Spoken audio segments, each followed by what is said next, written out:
வணக்கம். பித்ருதோஷம் உள்ளதா? கருட புராணம் கூறும் வழிமுறைகள்.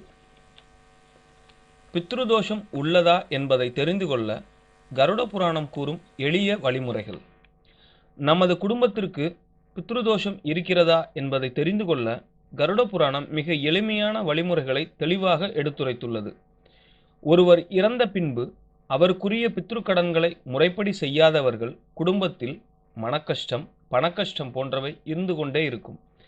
இறந்தவர் ஆன்மா சாந்தியடைய நமது முன்னோர்கள் பல்வேறு வழிமுறைகளை கையாண்டனர்.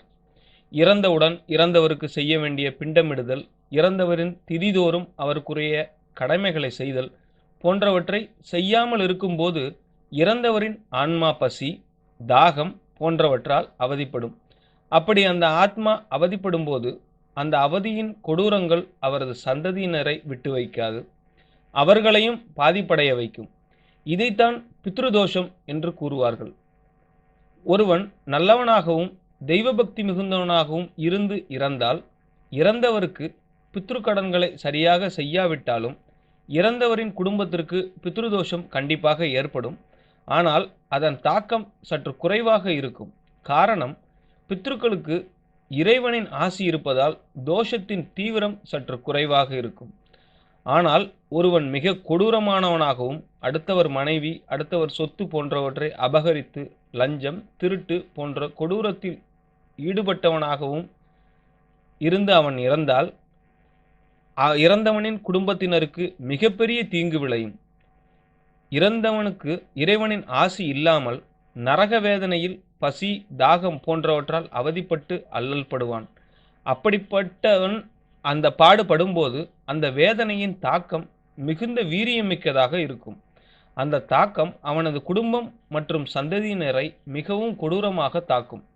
பித்ருதோஷம் உள்ளவன் வீட்டில் அதிகம் நடைபெறும் செயல்களை பார்ப்போம்.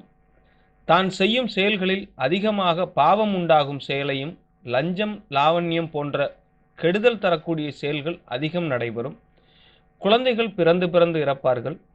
சுற்றத்தாரோடு ஒற்றுமை இல்லாமல் மனம் வேறுபட்டு வாழ்வதற்கும் குடும்பத்தில் நிம்மதியின்றி கடைசியில் வெறுமையே ஏற்படும். பசுக்களை போஜிக்க முடியாமற் போகும். நல்ல நண்பனோடு விரோதிக்க நேர்ந்து நல்ல நட்புகள் ஏற்படாமல் போகும். ஹரிபக்தி செய்ய முடியாமல் வாழ்நாள் வீணாவதற்கு ஜப ஹோமங்களை செய்ய முடியாமல் போகும். தந்தை தாயாரை இகழ்வதும் அவர்களை மதிக்காமல் அவமதிக்கும் செயல்களும் நடைபெறும். பணம் மற்றும் சொத்து, பொன்பொருள், பெண் போன்ற காரணங்களால் அயலாரை கொல்ல முயற்சிக்கும் செயலுக்கும் மனம் உந்தப்படும். இழிந்தோர் செய்யும் தொழிலை செய்து பிழைக்க நேரிடும். அதர்மங்களையே செய்ய தூண்டும் எண்ணம் மனம் முழுவதும் எழும்.